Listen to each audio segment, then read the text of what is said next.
yang kuilat bagi janang ayom nila nyendam tak jingne Kahwang kasona ale kamay ngay đâm la ka Christian land teman bisa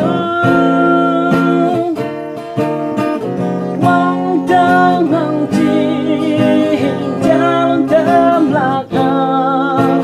Christian land teman bisa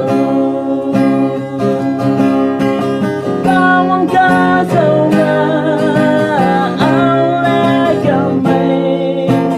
ngay đâm la ka Christian land teman bisa